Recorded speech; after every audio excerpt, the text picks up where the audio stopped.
What happens when a beloved music legend sits down for what should have been a warm, friendly morning chat only to find himself facing an interviewer seemingly determined to tear down his reputation on live television?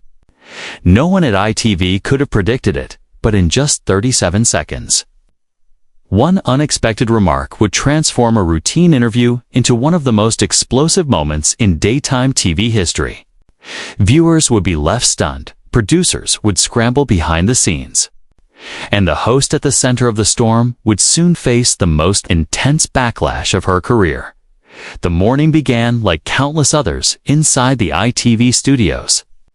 Cliff Richard, icon of British music, veteran of more than 6 decades in the industry, arrived early for his scheduled appearance on Lorraine.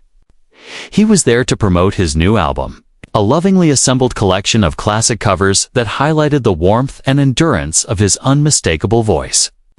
Even at 78, Cliff remained one of Britain's most cherished entertainers, admired not only for his long string of hits, but for his kindness, humility, and unshakable professionalism.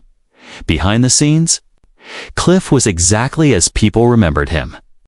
He greeted crew members by name, asked after their families, and exchanged light jokes with the makeup team who had worked with him for years. Everyone who crossed his path spoke of the same thing. Cliff Richard never acted like a superstar, even though he unquestionably was one. The production team expected his segment to be easy, pleasant, and uplifting, exactly the kind of feel-good moment viewers loved during their morning routine. But Lorraine, Kelly, seemed different that day.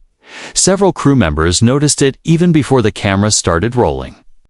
There was a sharpness in her voice during rehearsals, an impatience with tiny technical delays, and an unusual edge in her tone when speaking to producers. Perhaps it was just a stressful morning. Live television often came with pressure no one outside the studio could truly understand. Still, whatever the cause, Kay created a tension that rippled quietly through the room. When Cliff settled comfortably into the guest chair, he was relaxed, smiling, and ready to chat. He had done thousands of interviews over the years, from small local radio shows to major international broadcasts. This appearance was meant to be straightforward. A simple conversation with a host he had known professionally for years. Lorraine took her seat across from him, flipping through her notes with a focused intensity that felt oddly out of place. The floor manager began the countdown. 3, 2, 1. And they were suddenly live to millions across the country. Good morning and welcome back to the show.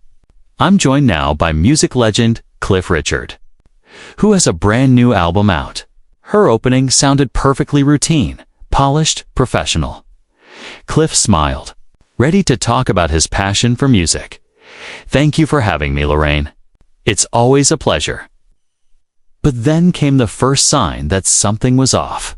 Now, Cliff, this new album of yours, all covers, isn't it? Not exactly pushing any boundaries, are we? The tone was unmistakably sharp. Cliff blinked, just for a moment, but kept his composure. He responded with the grace viewers knew so well. Speaking about artistry, interpretation, and honoring classic songs, Lorraine leaned back, a faint smirk on her lips. Right, but some might say it's a bit safe, isn't it? Playing it safe when perhaps you should be taking risks at this stage of your career. The audience felt the shift. The air tightened. This wasn't the warm, friendly energy expected from Lorraine. Cliff steadied himself, still polite, but clearly surprised. He explained his long history of experimentation, rock, pop, gospel, musicals, and the purpose behind the new album. But Lorraine wasn't finished. Surely. Cliff, at your age, wouldn't it be more honest to admit you're just playing the nostalgia card, cashing in on people's memories rather than creating something new? The studio fell silent. Even viewers at home could sense the discomfort. Cliff's voice remained calm, but now carried a sharper edge. Music is timeless, Lorraine. Whether I'm 78 or 28, good music speaks to people. I'm not cashing in on anything. I'm sharing music I love with those who appreciate it. The moment marked the beginning of a storm no one had seen coming. Lorraine's eyes narrowed almost imperceptibly, but the shift was enough to make several people behind the cameras tense. She glanced down at her notes, then lifted her gaze back to Cliff with an intensity that felt less like curiosity and more like a calculated strike. Her next question was delivered with chilling precision. "Speaking of your age, Cliff, don't you think it might be time to step aside and let younger artists have the spotlight? Surely you've had your time." The words hit the room like a slap. The audience went dead silent. Even the camera operators, seasoned professionals used to unpredictable moments, hesitated for a fraction of a second. Their shock undeniable. Cliff Richard, a man known for his gentle grace and unwavering dignity, froze.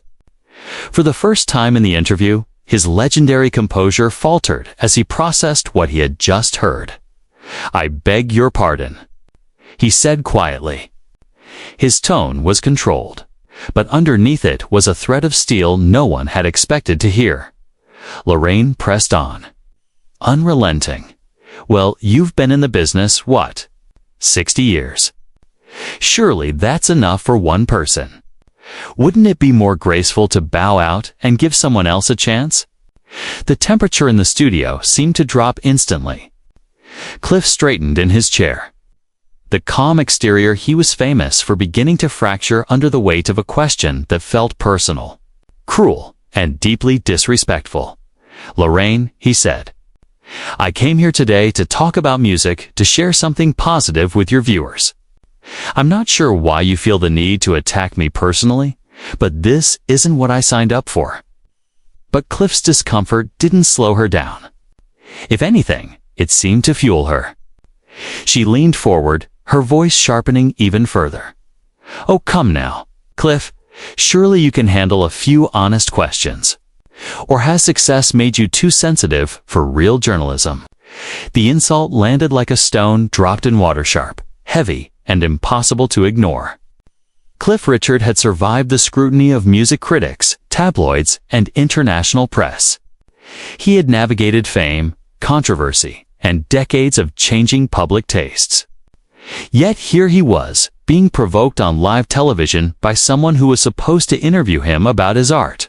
Real journalism. Cliff repeated, his voice rising slightly, the first visible crack in his famously calm demeanor. "This isn't journalism, Lorraine. This is you being deliberately cruel for reasons I can't understand." A low murmur spread through the audience, their discomfort evident. Whatever this was, it wasn't entertainment anymore. This was a man and elder statesman of British music being humiliated on live television by a host who seemed disturbingly pleased with herself. Lorraine smiled. But the expression was cold, her eyes devoid of warmth. "Getting a bit worked up, aren't we, Cliff? Maybe that's the problem with your generation. You can't handle honest conversation anymore." The condescension was unmistakable, and it sent another wave of discomfort through the room. Camera operators exchanged worried glances. The floor manager looked toward the control room, silently pleading for guidance. Should someone intervene? Cliff took a deep, steadying breath. For a moment, it looked as though decades of professionalism might pull him back from the edge, that he might somehow salvage this sinking interview. "Lorraine," he said, his voice firmer now, "I've been doing interviews since before you were born. I've handled difficult questions, challenging topics, even hostile interviewers. But what you're doing now is not interviewing. It's mean-spirited, mean-spirited." Lorraine laughed, though no trace of humor reached her eyes. "I'm asking the questions everyone else is too polite to ask. Maybe that makes me the only honest person in this room." "Honest about what, exactly?" Cliff shot back, his politeness finally worn thin. "That you think I should disappear because I'm old? That my music no longer matters? What point are you trying to make, Lorraine?" The audience was silent completely, uncomfortably silent. This wasn't morning television. This was a man's dignity turned into a battleground. For a fleeting second, something flickered across Lorraine's face, perhaps, or the realization that she had crossed a line. But just as quickly, she buried it and leaned in again. My point, Cliff, is that maybe it's time for some honesty in this business. Maybe it's time to stop pretending that hanging on forever is admirable. And with that, the interview plunged into territory no one could have imagined when the cameras first started rolling.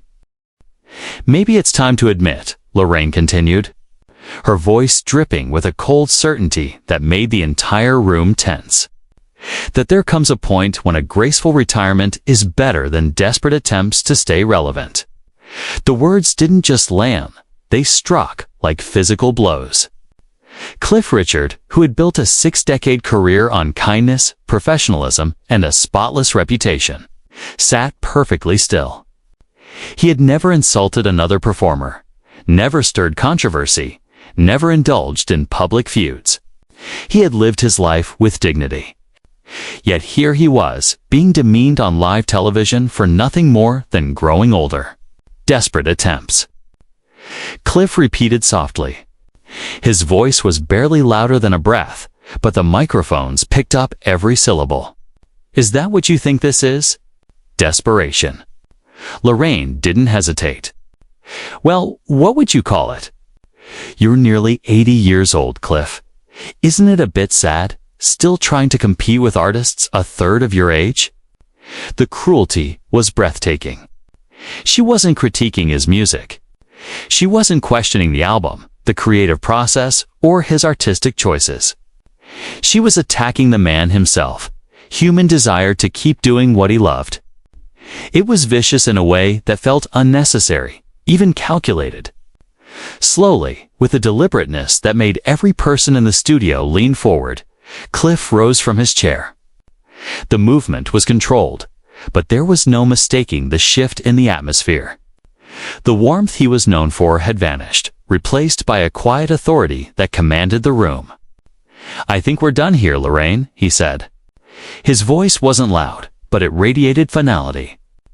This wasn't the hurt, stunned man from a moment earlier. This was someone who had reached his limit. Oh, running away now, are we? Lorraine taunted, her voice turning sharp and mocking. Several audience members winced at the tone. Can't handle a real conversation? Cliff turned to her fully, and when he met her eyes, his were blazing. A real conversation, he repeated. You call this a real conversation, Lorraine? I've had real conversations with journalists across the world. I've spoken about my music, my faith, my life, my mistakes, my successes. That's real conversation. What you're doing, he gestured around them, is playground bullying with cameras rolling. Bullying? Lorraine echoed, feigning shock. I'm asking legitimate questions about your career choices. No, Cliff said firmly, his voice gaining strength with every word.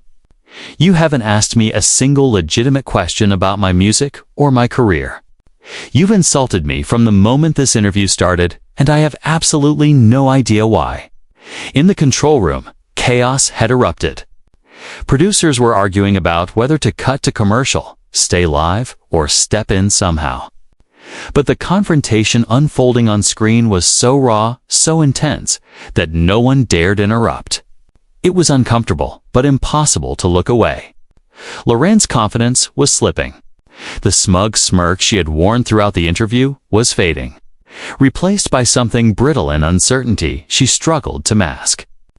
I think you're being overly sensitive, Cliff, she said, trying to reassert control. These are just normal interview questions. Normal. Cliff repeated, disbelief cracking through his voice. Normal questions. You asked me whether I should step aside because of my age. You described my work as desperate attempts to stay relevant. You implied I'm too old to make music. Tell me, Lorraine, he leaned in slightly. In what world are those normal questions? Around them, the audience shifted uncomfortably. Some nodded in agreement with Cliff, their expressions firm. Others looked mortified to be witnessing something so openly hostile. But all of them were riveted, unable to tear their eyes from the confrontation. Lorraine opened her mouth, trying once more to regain control of the narrative, to push the interview back into her hands. But the momentum had shifted entirely. Cliff Richard was no longer the one on the defensive. He was standing tall, and for the first time since the interview began, Lorraine Kelly looked unsure. "Well, perhaps I could have phrased things differently," Lorraine muttered, trying to sound composed even as her voice wavered. "But the underlying questions are valid." "Valid?" Cliff repeated, and this time there was nothing gentle or patient in his tone. The calm, collected legend everyone knew, the man who had handled decades of interviews with grace, was gone. In his place stood someone fully alive, fully present, and utterly unwilling to be diminished. "Valid according to who, Lorraine?"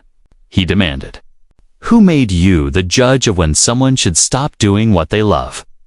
Who gave you the right to decide that I or anyone am too old to create, too old to share my gifts with the world?" Lorraine blinked, thrown by the force of his response.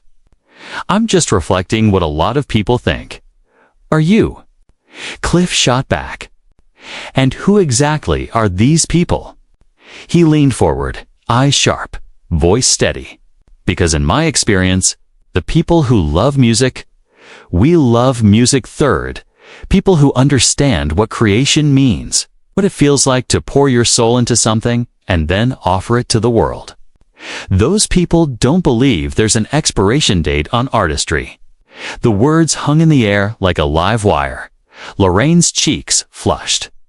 Her polished, camera-ready persona began to falter, cracks forming under the heat of Cliff's conviction. She had expected him to endure her jabs politely, maybe push back once or twice before retreating in embarrassment. Instead, she'd awakened someone who had carried decades of discipline, pride and purpose, and he was done being polite. "Look, Cliff, you're taking this far too personally," she said. Though her voice trembled, "This is just television.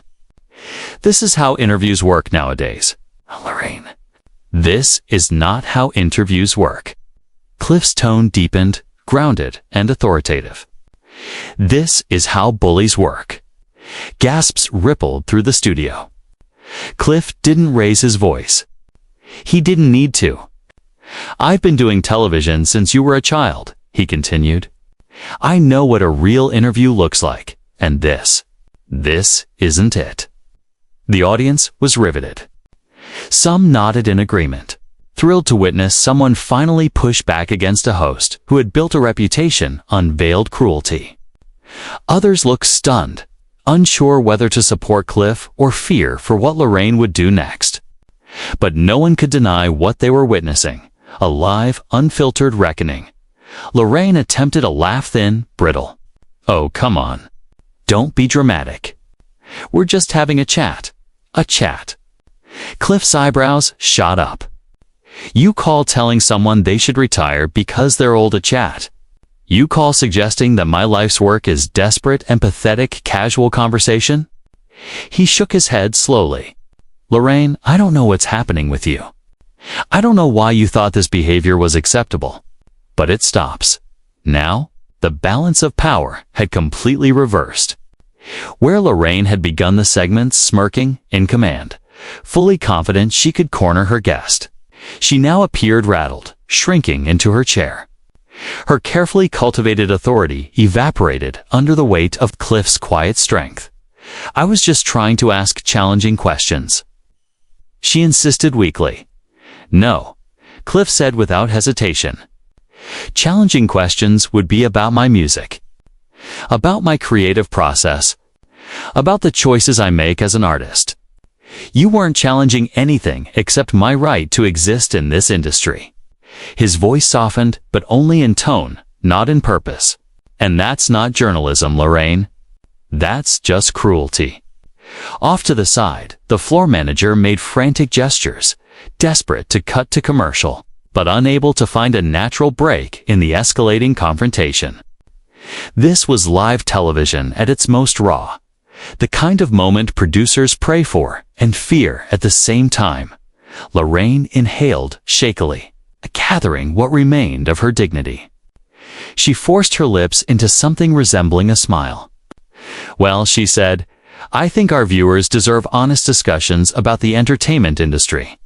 But the energy in the room said otherwise. Everyone watching knew the truth. The honest discussion had finally begun, just not the one Lorraine planned. "Honest discussions," Cliff repeated, his voice rising not with anger, but with pure, unfiltered disbelief. "All right then, Lorraine, let's have an honest discussion. Let's talk honestly about what just happened here."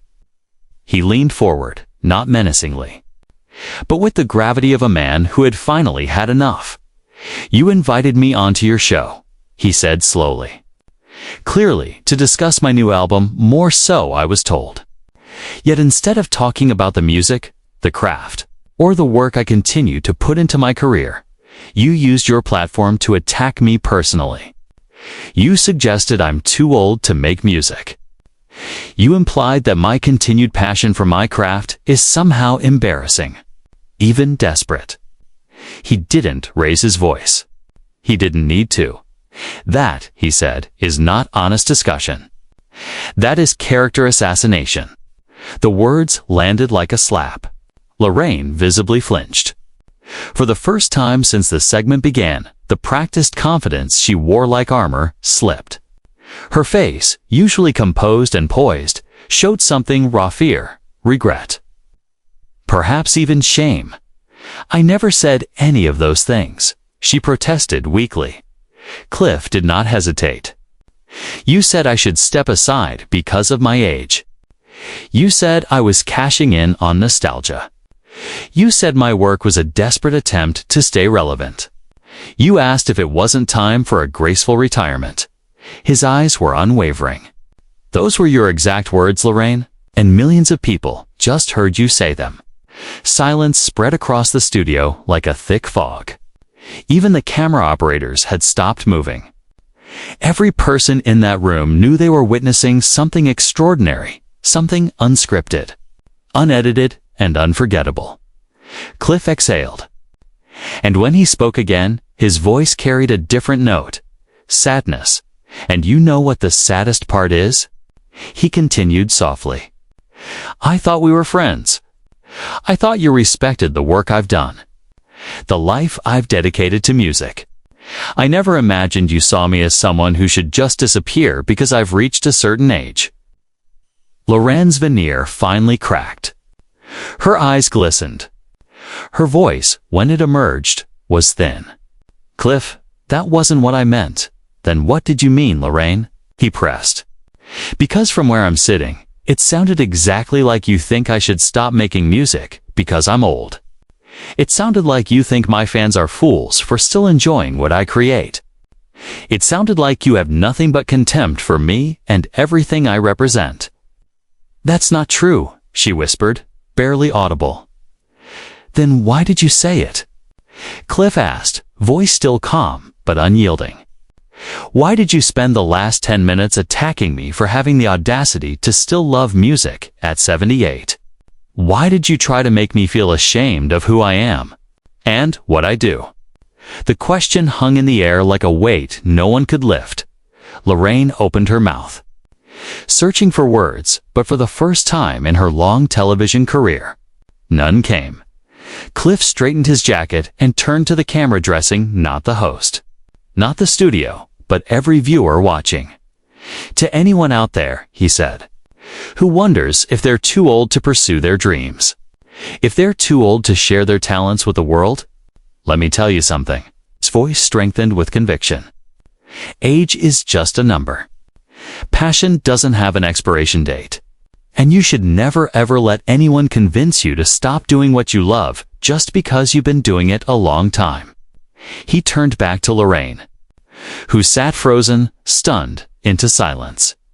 "Thank you," he said, quietly, "for reminding me why I love making music. Music brings joy. It connects people across generations. It reminds us that we are human together. Those are values worth defending, no matter how old you are. Then, with a final nod, Cliff Richard stood and walked off the set. Lorraine Kelly remained seated. Alone, the cameras still rolling.